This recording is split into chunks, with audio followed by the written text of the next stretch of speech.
same order they went in other words. It helps to go to say, and if you come up with the number, let's say like this, they using fractions. You have to come up with the exact amount of cups, the sum of all of them. Okay. Add up all the fractions. Here's how you Hey. I'm just wait up. And like to get the sum of all the fractions, you read back over it and you're breaking it down. So okay, they said Sam is baking cakes and cookies for a fundraiser at his school. One recipe calls for 2/3. Okay, he had 2/3. That's one recipe. Another recipe requires a half a cup, 2/3 of sugar. Another recipe requires a half a cup of sugar. Okay, you got 1/2. Right. And then the third recipe calls for 1 1/2. You write that down. And then how many cups? How many cups?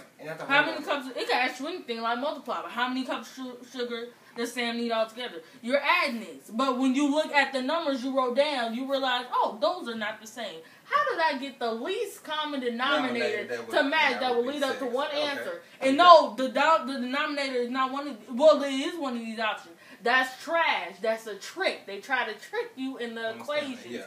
So I was trying to remember. That's how we got.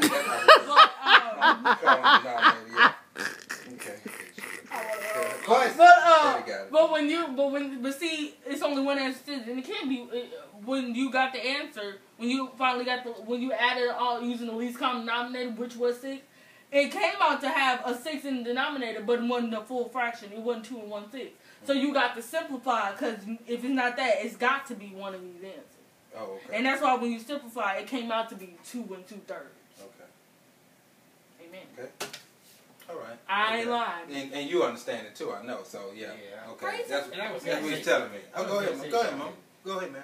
Yeah, I was going to tell you how we did it. Okay, go ahead. Yeah, because like at first she's right. You have to like find the least common denominator. Okay. And right after that, here's like a new technique I just learned in Miss Melder's room.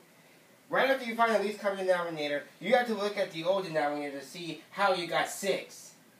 Okay. So 3 times 2 equals 6, and then you like multiply that 2 with the numerator.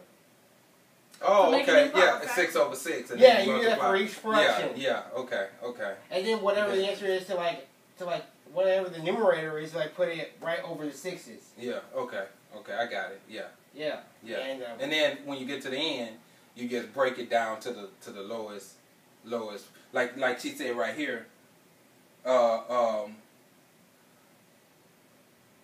Let's see, 2 and 1/6. Yeah. 2/3. Yeah, 2 and 2/3 is the lowest. The lowest breakdown you can have.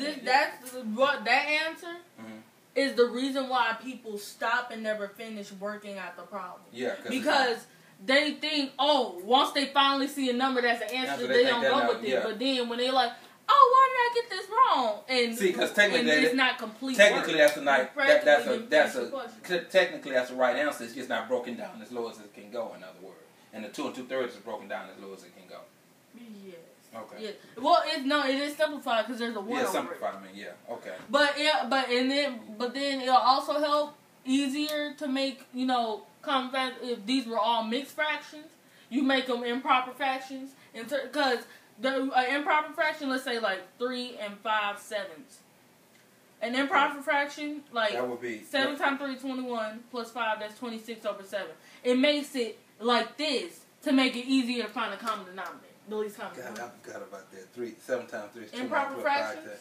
God, man, that's been so long ago. Okay, yeah. Like I said when you were walking across the street to Best Buy, it's not us getting young, it's you getting old. He who had hair lost it all.